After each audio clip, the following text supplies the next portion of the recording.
Hello guys, andito tayo ngayon sa Macabud, Rodriguez, Rizal. Dahil may binibenta ditong property. Ayan yung right of way nya. May title.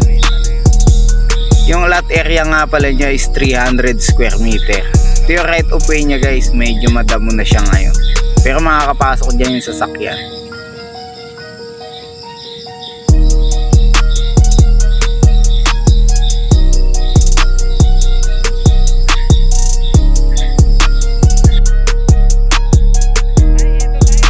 Ito na siya guys, yung 300 square meter.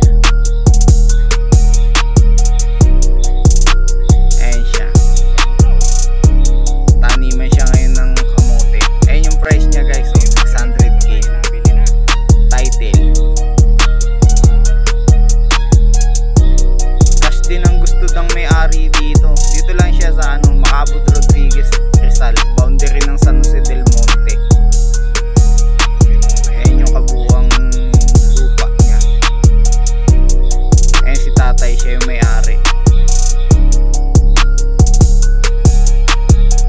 Ayan, puro siya kamote.